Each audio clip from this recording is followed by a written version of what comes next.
What we do here is go back.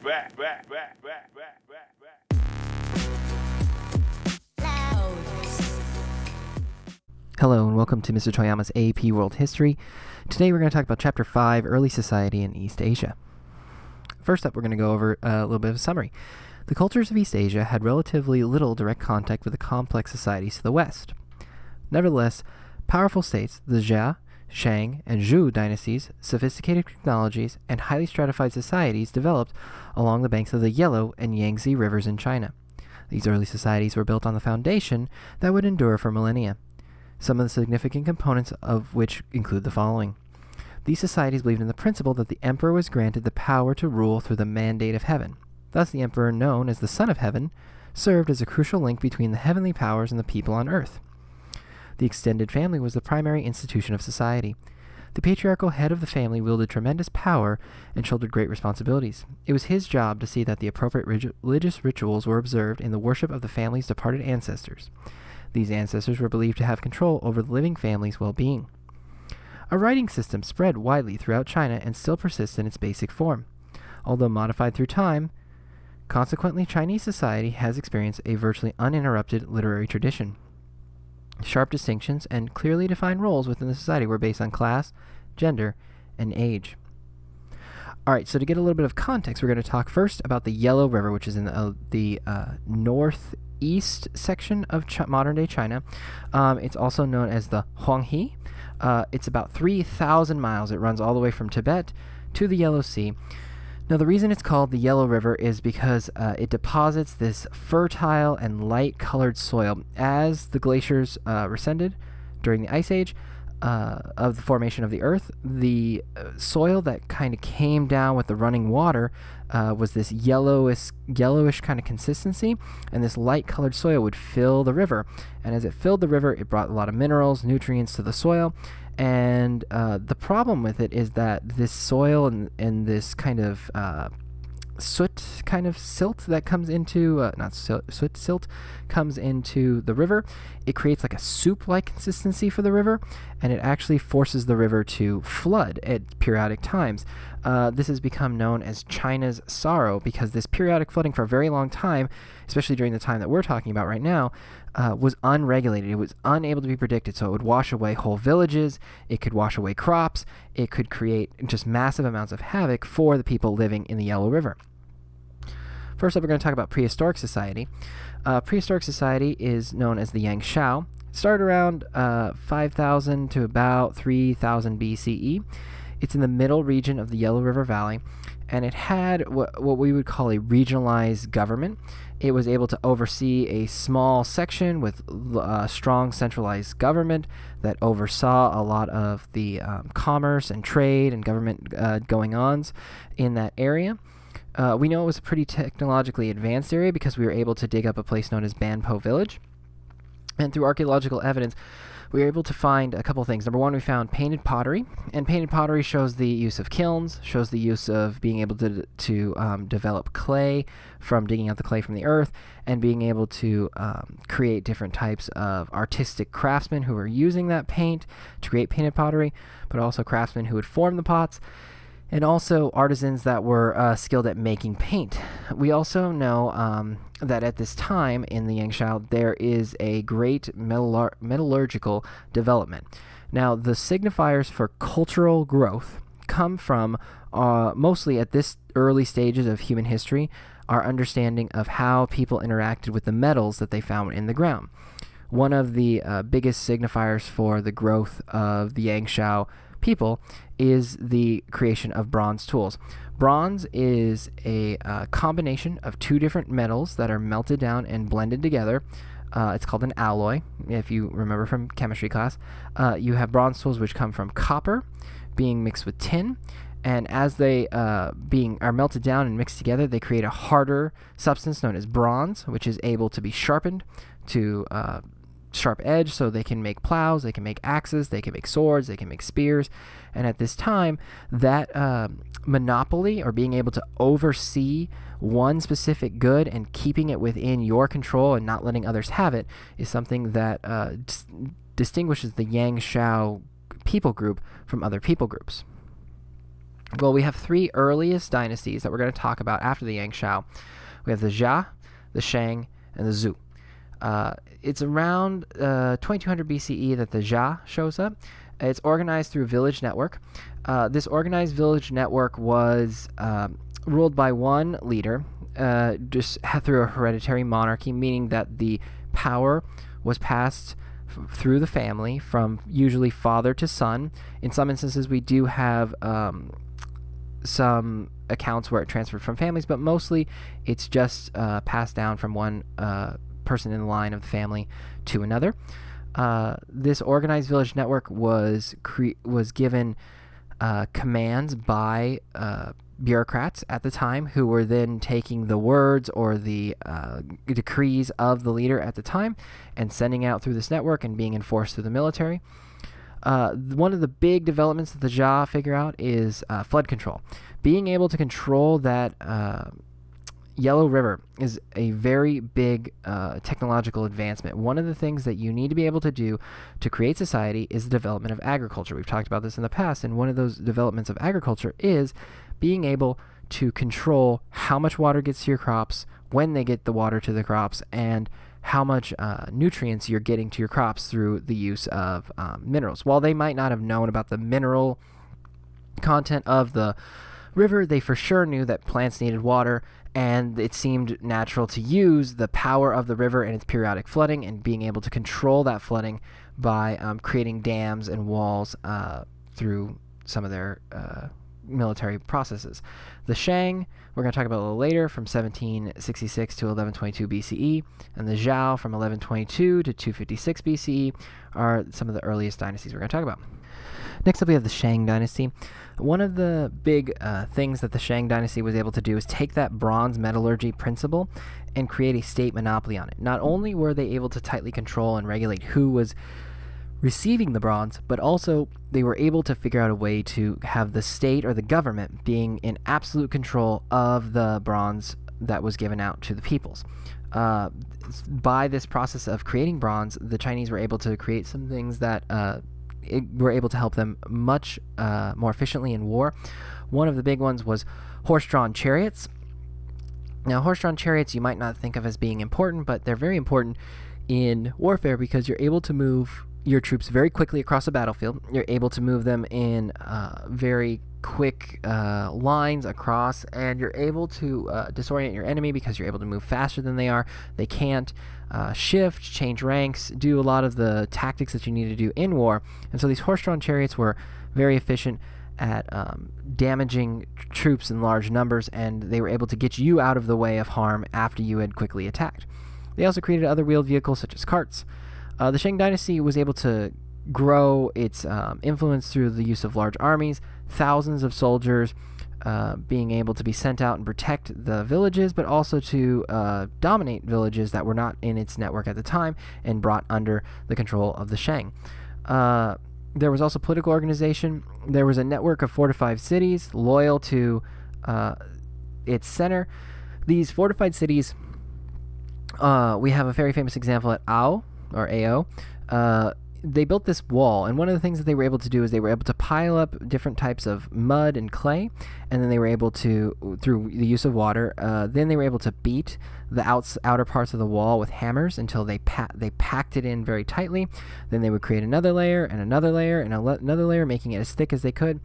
The ancient architecture that we're looking at Ao or Ao was in some places up to 13 meters tall. Now, having walls around your city, as we talked about in ancient Mesopotamia and in other parts of the Indus River Valley, there is great amounts of protection that's able to be kept for your people. If you have no walls, you can be invaded, people can go through your town, whereas if you have some form of protection in the form of wall, at least troops can't run directly into your town. They have to find entrances. You can fortify yourselves within the town. You can protect your people within the town. And this made those cities that were fortified loyal to that center of the Shang dynasty.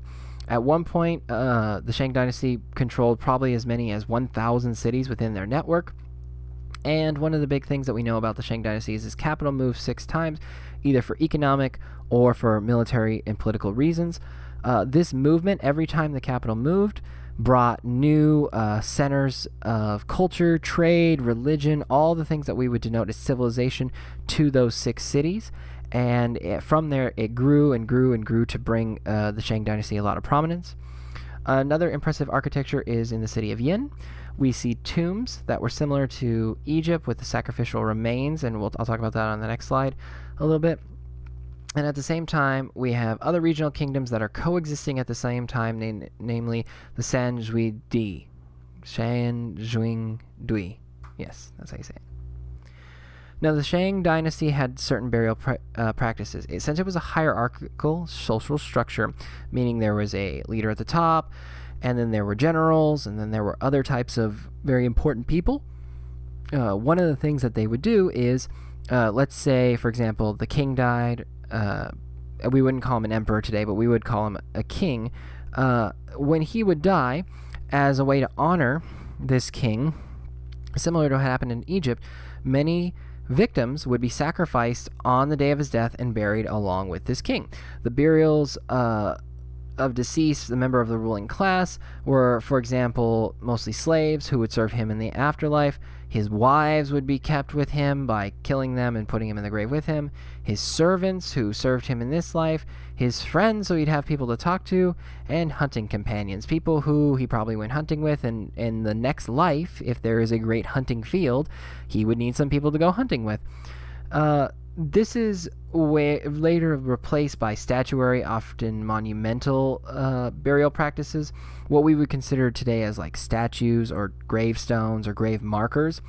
They move away from this mostly because of very practical reasons. In Egypt, it was very difficult to really convince large groups of people to commit so much death and destruction to the death of one person, while at the same time it does kind of denote a power and an influence on a culture. Many of the Chinese kind of moved away from that, instead creating the statuary or monumental architecture that wasn't in the ground, but more people could come by later and see, wow, this was a great man, look at this great big tomb, or look at this great big statue of this person. And alongside of most of these sacrificial victims, there was lots of bronze, lots of mirrors, lots of chariots, pretty much anything you could think of that you might use in your present life would be buried alongside of him, so he wouldn't be bored in the afterlife. Next, we get to the Zhou dynasty, which is 1122 to 256 BCE. They developed this really interesting idea that there are no law codes. Like we saw with Hammurabi and his code back in Mesopotamia, there isn't really any written down laws that people can read and understand, or even have told to them and understand. Instead, it's called rule by decree.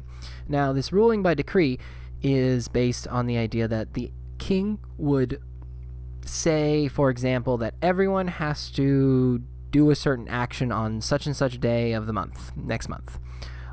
This would then be sent out by messengers, and the messengers would get to the village, assemble the people, and read in a loud voice.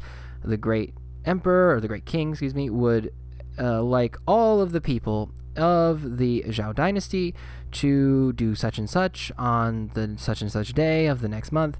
And this was just the way people operated. The king said we have to do it, so we better go and do it.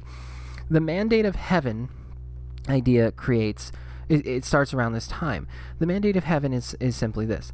As the leader, there must be a reason why this person is in charge. It's not just simply that he is probably really powerful.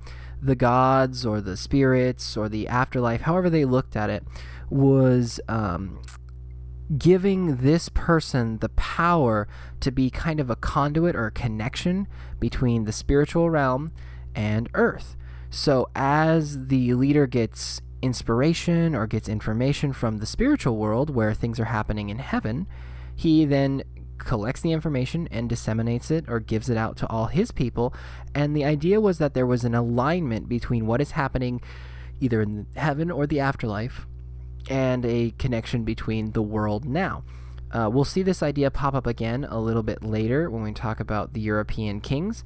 But one of the big ideas that you need to take away is that they believe that the The mandate of heaven created this special title for the kings known as the Son of Heaven, and even all the way into the 20th century, many Chinese leaders called themselves Sons of Heaven, denoting back to this mandate of heaven idea that people are connected to the spirits or the afterlife through their prominence or preeminence in this culture. Now, you might ask, what happens if, for example, the leader dies, or if the leader gets overthrown? Well, then the mandate of heaven idea still is intact, because all you have to say is the spirits weren't happy with that guy, so they put in a new guy who now is the Son of Heaven, and he is going to be our new connection to the afterlife or to the spiritual realm. There is this aggregation of villages opposed to Shang leadership, and through the decentralization of authority, it starts to kind of fall apart near the end of 256 BCE. Because the Zhou dynasty required a lot of taxes, and it was a large dynasty for its time, the people at certain times said, no, we're not going to pay the taxes. And through this, regional warlords or regional leaders popped up all over the places, overseeing small village sections or even overseeing a number of villages, and they were seen as more of the authority than the actual Zhou leader. Through this decentralization, people are able to have more connection to their local leaders and less connection to a faraway king. And one of the big changes that happens to the Zhou dynasty is their ability to kind of ending the Shang dynasty through its monopoly on bronze. The Zhou dynasty had this cheap iron weaponry. Iron is another metal that you can dig out of the ground through iron ore, and since bronze takes two different metals and ore, and it's a melting process and can be created in a very quick way, but it is an expensive process at the time because it was very rare. You have people who are actually saying, okay, we need to find another tool, and one of the tools that they're able to find is iron. Iron can be beaten, heated up, dug out of the ground, and melted down and made into swords. And while you might not be able to, for example, have the resiliency of, say, bronze, iron is relatively cheap in comparison to bronze. And so when you can outfit many more soldiers with iron weapons compared to the very few people you could actually outfit with bronze weapons, the Shang dynasty slowly goes into decline. And the decline of the Zhou dynasty. This decentralized leadership style allows for building of regional powers, like I talked about. There's increasing local independence, the refusal to pay Zhou taxes, talked about that a minute ago. Iron metallurgy allows for widespread creation of weaponry, talked about that. Northern invaders weaken the Zhou dynasty beginning in the 8th century BCE. We'll talk about that in a second. And internal dissension. This time is specifically known as the period of warring states from 403 to 221 BCE. People were fighting in all of these little regional kingdoms, fighting for power, fighting for control, trying to push one another out, trying to take over each other's kingdoms and sections. And so this created conflict between the peoples. China during the period of warring states, you can see the Jin, the Zhu, the Song, the Lu, the Kuai, the Yan, the Jia, the Wei, the Zhou, the Ha. Hey, I did that pretty well.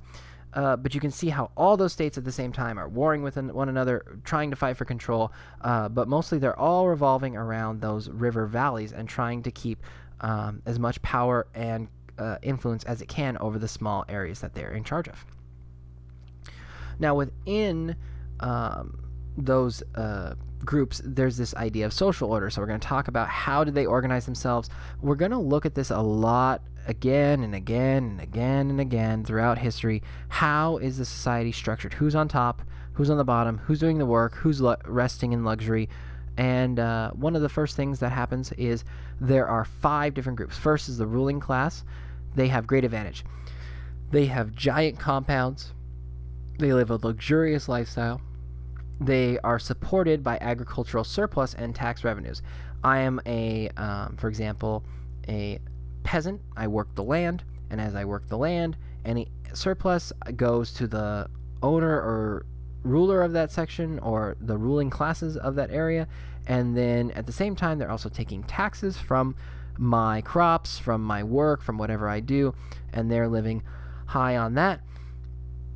They were defended by the monopoly on bronze weaponry.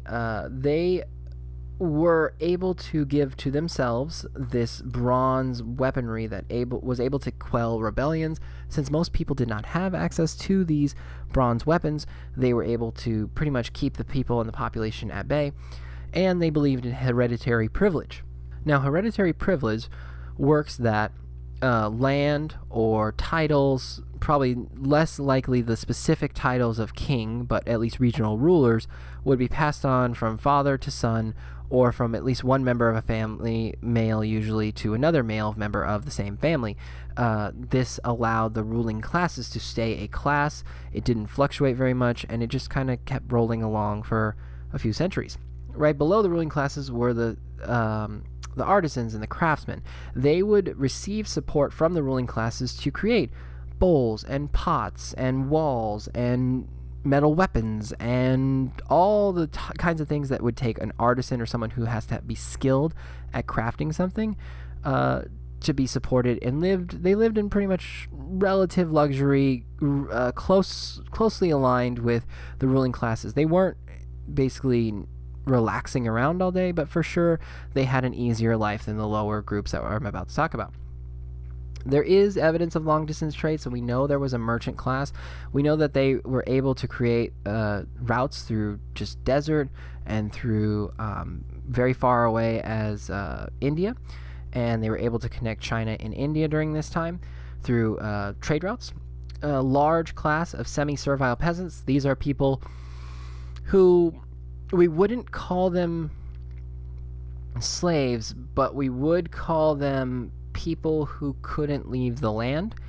They were forced to live pretty much in service of the community, in service of growing crops, and they didn't really have anything to call their own in terms of land, but for sure they were the types of people who were able to grow crops and goods for people that were above them. And finally, there was a slave class. They did all the jobs that people did not want to do in the other classes, and they pretty much did a lot of the back-breaking menial labor, such as transportation, building, a lot of just like lifting bricks and moving mortar and mud and dirt wherever it needed to go. Next, we're going to talk about family and patriarchy. There was, at this time, a development of devotion to family and ancestor veneration. Along with that mandate of heaven style stuff, there was a very close connection between what the Chinese would see as the afterlife or the spirit world, and they believed that by being devoted to your family, you were supporting an overall structure in general of good luck or good fortune. So having familial piety, being able to connect your efforts and connect your goals towards making your family successful or pulling in the same direction or doing the same, having the same goals, would create positive vibes, I guess is the best way to put it, or positive outcomes. And at the same time, it's not just the responsibility of those living in the family, but even those that have gone on ahead and died, that they were watching from the other worlds, or the other spirit world, and they were helping or harming based on how you treated or respected them. So there was this idea of, for example, burying tools with the deceased or burying goods and items to make them happy. And later traditions denote that at grave sites, people would leave food or drinks or wine, and they would try and please the spirits and make them happy enough so that good fortune would come to the family at the present time. They would also make ritual sacrifices to try and appease the spirits of the dead ancestors. And the kind of key thing that makes this type of religion different from other religions we've seen in the past is that the Chinese did not have centralized priest class. In India, in Mesopotamia, they have specific classes of people that work to create the rites and rituals. And in some instances, we have famous examples of women from very prominent families within the traditions actually overseeing these rituals. But the idea was that the father was the ritual head of the family, right? So the oldest male would oftentimes oversee all of the family's duties and making sure that the ancestors are happy, and it was on his shoulders to act as the priest for this spiritualism. I wouldn't call it a formalized religion, but at least a spiritualism towards ancestor veneration. There was early prominence of individual female leaders. Women at this time were honored and revered, but as later in the Shang and Zhou dynasties, this kind of fades away, that as women become less and less prominent and important, and more seen as only important in reference to their connection to their maybe amazing husbands, or them being daughters of great generals and things like that. Next, as part of this religion, they had this interesting idea called oracle bones. They were used for communication with the spirit world and determining the future. We'll see this again when we get back to Greece. One of the things that the oracle bones did is that the Chinese would take either turtle shells or bones, like shoulder bones from sheep. They might have a question like, is my crop going to be very good this year? So the oracle would write on the bones or on the turtle shells things like, is my crop going to be good this year? Or is Mr. Toyama's crops going to be good this year? And they would either take a hot tool, like a very hot tool from the fire, and press it onto the bone until it made cracks, or they would throw the bones into the fire until they developed cracks, and then after a set amount of time or prayers, they would pull the bones out, and they would look at the cracks, and then the oracle would divine from how specifically the cracks formed whether or not I would have a good crop or an answer to my question that I had written on it. And early archaeological evidence of Chinese writing develops from this time. This is how we know that early Chinese writing actually existed and what form it took. We also can see the evolution of Chinese script through this process. It goes from pictograph, which means representing an object, to an ideograph, meaning representing ideas. So, for example, here is ancient pictographs and their present-day characters. So the first one we see is like a child, and it says, look for the baby, his arms, and his head. If you look very closely at the top left, you'll see kind of looks like little horns, and then a head, and then arms, like kind of going in for a hug, and then it kind of looks like the baby has a tail. And then you compare that to the modern day symbols, and then you can see almost a slight evolution if you erase and squint and do some other things. I like to also jump over to, for example, tree. The tree looks like there are roots and branches going out everywhere in the ancient pictograph version, but in the ideograph version of modern day or traditional Chinese, you can see the roots and its branches in the mu symbol. This shows an evolution of Chinese writing over time. If you've ever wondered where Chinese writing actually came from, then obviously you can see that it was originally used similar to what was used in Egypt. That idea that symbols on walls could just be pictures or drawings of whatever that item is, and we would understand, okay, that looks like a tree, so therefore this sentence is about a tree, and then it says the sun, and I guess the sun makes the tree happy, and you can kind of develop an idea about what is being communicated through these pictographs. And over time, these pictographs evolve into ideographs, which are more formalized and more specifically have sounds associated with them and express whole ideas within certain symbols that can be repeated over and over. Here's another picture of oracle bone from the Shang Dynasty. It was kind of hard to see, so I made sure to get another picture from before. During the Zhou period, there's literature. There are the reflections of Confucius, a lot of focus on familial piety, on order, on keeping things the way they're supposed to be. The father is at the top, then the oldest males right after him, and then the oldest women, and then finally down to the youngest females. That was the hierarchy, that was the order, and that all those things were to be respected at all times. Confucius is also big into being frugal. He was big into communicating wisdom, and so during the Zhou time, Confucius is a very widely read philosopher, as we call him today. Another book is the Book of Changes. It's a manual for divination.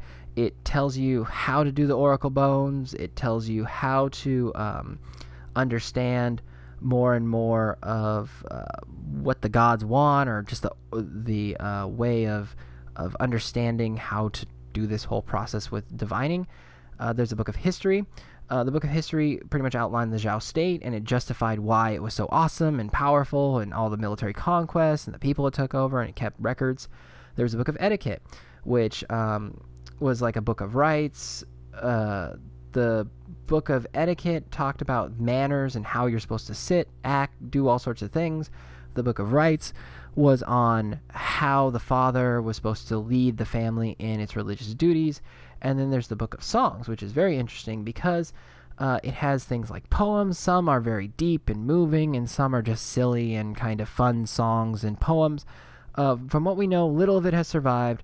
The problem of all of this is that originally it was often written on perishable bamboo strips. Bamboo at the time was seen as very sturdy and reliable, but over the centuries, it's pretty much fallen apart, and it's very difficult to read. It's not something that's able to be preserved in the way we would preserve, for example, papyrus or modern paper. And so, since it's been written on perishable bamboo strips, they fell apart, and often many were destroyed with the emperor of the Qin dynasty in 221, and we'll talk about him a little bit later. Finally, we're coming to the nomadic peoples of Central Asia. We're going to talk about the steppe nomads. This is how you say it, steppe, like a stepping stool, or the steps on your house in two-story. There were poor lands for cultivation, and so they moved into extensive herding activities. If you are somebody who cannot cultivate in the steppe, which is a very jagged and often hilly section of the Central Asia, you're not able to grow rice and paddies. You're not able to grow a lot of different crops in a flat plain and give it irrigation. And so they moved on to herding instead. Sheeps, horses, those sorts of things. Horses were domesticated around 4000 BCE, and bronze metallurgy was developed in 2900 BCE.